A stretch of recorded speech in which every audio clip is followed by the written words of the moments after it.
Good morning students. आज का हमारा टॉपिक इन्वेंट्री कंट्रोल पर ही है और ये इन्वेंट्री कंट्रोल के दूसरे पार्ट के रूप में मैं आपको बताने जा रहा हूँ। तो आज का जो टॉपिक है हमारा इन्वेंट्री कंट्रोल है पार्ट 2 और इसमें जो हम डिस्कस करेंगे वो है EOQ, इसको बोलते हैं economic order quantity. ABC analysis और इम्पोर्टेड टर्म्स डिस्कस करेंगे इन्वेंट्री में। तो सबसे पहले हम देखते हैं EOQ के बारे में। इकोनॉमिक ऑर्डर क्वांटिटी, EOQ क्यों कहा जाता है इकोनॉमिक ऑर्डर क्वांटिटी। कितनी क्वांटिटी में एक ऑर्डर को हम दें मार्केट में या दूसरी इंडस्ट्री से आइटम को ख़रीदने के लिए कि हमें उसकी खरीद जो है इकोनॉमिक लगे, तो उसको देखते हुए इकोनॉमिक ऑर्डर क्वांटिटी को हम डिस्कस करते हैं। इकोनॉमिक ऑर्डर क्वांटिटी में हम लॉट साइज़ निकालते हैं। तो इकोनॉमिक ऑर्डर क्वांटिटी क्या है हम जानते हैं। EOQ और fixed order quantity system is the technique of ordering materials when ever stock reaches the reorder point. Economic order quantity में हम ऑर्डर तब देते हैं जब हमारा स्टॉक अगेन वापस ऑर्डर देने की स्थिति में आ जाए। जैसे हमारा स्टॉक ख़त्म होने वाला होता है या कुछ हमें स्पेयर में रखा जाता है और हमें पता होता है कि अगला जो हमारा ऑर्डर देने का टाइम आ गया है, तो हम शीघ्र ही EOQ पे जाते हैं और देखते हैं कि कितने ऑर्डर की क्वांटिटी हम अगेन उसको दें। तो economic order quantity deals when the cost of procurement and handling of inventory are at optimum level and total cost is minimum. EOQ तभी हम फॉलो करते हैं जब हमारा प्रोक्योरमेंट और हैंडलिंग कॉस्ट जो है ऑप्टिमम पर पहुंच जाती है और टोटल कॉस्ट मिनिमम होती है, तो हम EOQ को फॉलो करते हैं। ये टेक्निक है। In this technique the order quantity is larger than a single periods requirement so that ordering cost and holding cost balance out. तो ये कुछ टर्म्स हैं बेसिक जिनको कि हम एक फार्मूले से डिस्क्राइब करते हैं। EOQ क्या फार्मूला होता है।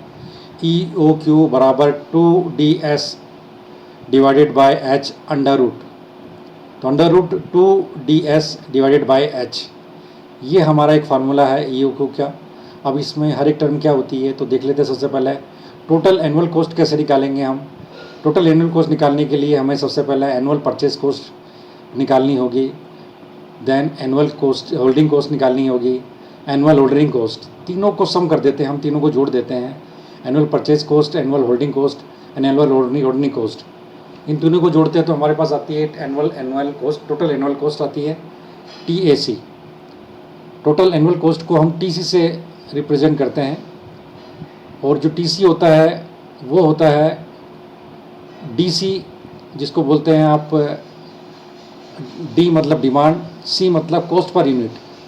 तो डिमांड कितनी है क्वांटिटी में, एक यूनिट की कॉस्ट कितनी है, उन दोनों को मल्टीप्लाई कर देते हैं। Q क्या है यहाँ पर, ऑर्डरिंग क्वांटिटी, कितनी क्वांटिटी में हम ऑर्डर कर रहे हैं उसको बोलते हैं Q क्वांटिटी। H का मतलब है annual holding and storage cost per unit of inventory और S मतलब है यहाँ पर कॉस्ट ऑफ प्लेसिंग ऑर्डर और सेटअप कॉस्ट।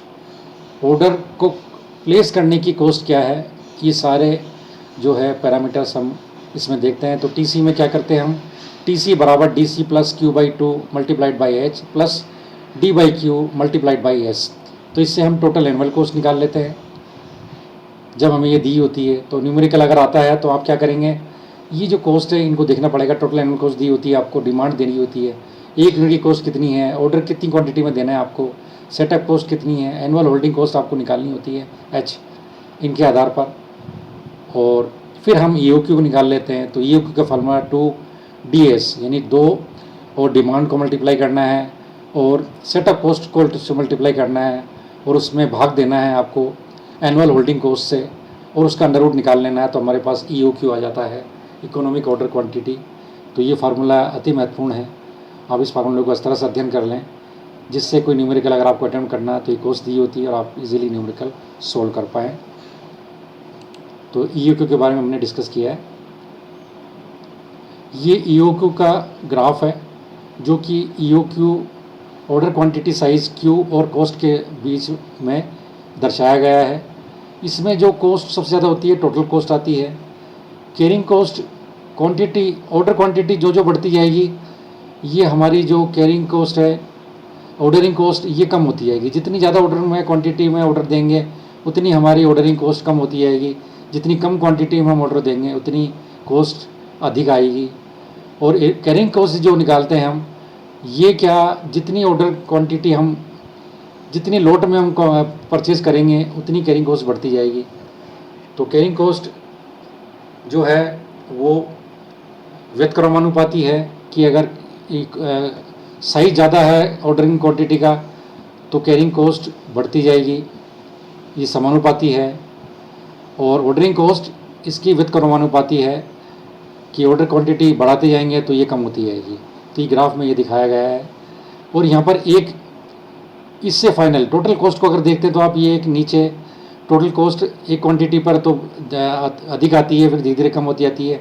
और एक ऐसी स्थिति आती है जिसमें हम EOQ पर आ जाते हैं, जिसमें कि इकोनॉमिक ऑर्डर क्वांटिटी कितनी दें हम, जिससे कि हमारी जो कॉस्ट है इकोनॉमिक ऑर्डर क्वांटिटी के लिए हम इनका एक रिलेशन निकालते हैं। और ये फार्मूले से निकालेंगे तो हम कितनी क्वांटिटी में ऑर्डर दे कि हमें बेनिफिशियल रहे, तो इसके लिए हम EOQ निकालते हैं। और EOQ देखिए सबके सेंटर में दिखा रखा है डॉटेड लाइन से, ये कहलाता है EOQ। और ये इसी के लिए ग्राफ को दिखाया गया है कि EOQ हम हमेशा जब भी ऑर्डर देंगे EOQ को फॉलो करते हुए देंगे। अब आता है हमारे पास अगला टॉपिक, वो है ABC एनालिसिस, जिसको बोलते हैं always better control. A for always, B for better, C for control. ABC analysis, always better control analysis भी कहते हैं इसे। और इस टेक्निक के अंदर हम क्या करते हैं, इन्वेंट्री की 3 कैटेगरी बनाते हैं, ABC।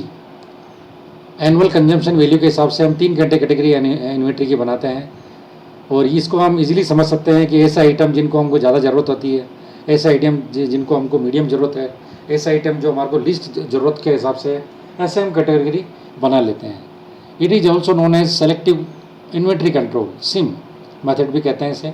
This method is a means of categorising inventory items according to the potential amount to be controlled. ABC analysis has universal application for fields acquiring selecting control, selective control. तो ABC का मतलब समझ गए हम, आइटमों की 3 category banana, ABC। A में वे item जो बहुत ज़्यादा यूज़ होते हैं, B में मीडियम और C में लीस्ट, ऐसा आप कर सकते हैं। या आप A में लीस्ट प्रायोरिटी वाला कर सकते हैं, जिसमें हम कम से कम आइटम यूज़ करने वाले देते हैं, B में मीडियम और देन C में सबसे ज़्यादा डिमांड वाले। तो प्रोसीजर क्या करते हैं ABC एनालिसिस में, सबसे पहले हम make the list of all items inventory. तो सारे इन्वेंट्री जो हमारी इंडस्ट्री में है उनकी लिस्ट बनाते हैं। फिर determine the annual value of usage and money value of each item. हर एक आइटम के लिए हम वॉल्यूम और मनी वैल्यू डिसाइड करते हैं। इसको मल्टीप्लाई करते हैं, multiply each items annual volume by its rupee value, इसको वैल्यू से करते हैं। Compute each items percentage to the total inventory in terms of annual usage in rupees. उसके पश्चात हम ये सारा करने के बाद, कंप्यूट करने के पश्चात, select the top 10% of all items which have the highest rupee percentage and classify them A items. तो जो हाईएस्ट रुपी जिनकी कॉस्ट सबसे ज़्यादा है उसको A में सेलेक्ट करते हैं। उसके बाद नेक्स्ट 20% में हम ऐसा आइटम जो कि हाईएस्ट के बाद कम मीडियम प्रायोरिटी वाले हैं उनको B में, और नेक्स्ट 70% जो आइटम्स हैं उनको हम लोवेस्ट रुपी परसेंटेज वाले जो हैं उनको C कैटेगरी में हम रखते हैं। और इसके फ़ायदे क्या होंगे, एक्साइज कंट्रोल होती है, क्विक रिजल्ट इसमें हम पता कर सकते हैं, स्टॉक्स इजीली मेंटेन होते हैं, A आइटम का कैटेगराइजेशन हो जाता है, B का हो जाता है, C का हो जाता है, better planning of inventory control होती है, provides sound basis for allocation of funds and human resources. Fund का हम इसका प्लानिंग कर सकते हैं। और ये हमारा क्या ABC एनालिसिस के आधार पर कैपिटल गुड्स है तो हम रॉ मटेरियल को 60%, WIP इन्वेंट्री में 20%, फिनिश गुड्स में 20 और 0% लास्ट में फिनिश प्रोडक्ट्स। गारमेंट के लिए हम 30, 55, 5, 10, कंज्यूमर प्रोडक्ट हैं तो 5, 10, 30, 35, इस तरह से हम कैटेगरी बनाते हैं। तो इस तरह से ही हम इसका एनालिसिस कर लेते हैं। और ये इंपॉर्टेंट टर्म्स है, मिनिमम लेवल कितनी होनी चाहिए, मैक्सिमम लेवल ऑर्डर की कितनी होनी चाहिए, रीऑर्डर पॉइंट किस पर ऑर्डर करेंगे, सेफ्टी स्टॉक क्या होता है, रिजर्व स्टॉक क्या होता है, बफर स्टॉक क्या है, नॉर्मल लीड टाइम कंजम्पशन है। तो ये सारी चीज़ें हम जनरल इन्वेंट्री में यूज़ करते हैं। और इस तरह हमारा ये टॉपिक फिनिश हो जाता है। Thank you. और ये इन्वेंट्री को आप इस तरह से नोट्स बना के अपने हिसाब से इसको देख लें और इन टर्म्स को इस तरह समझ लें। Thank you.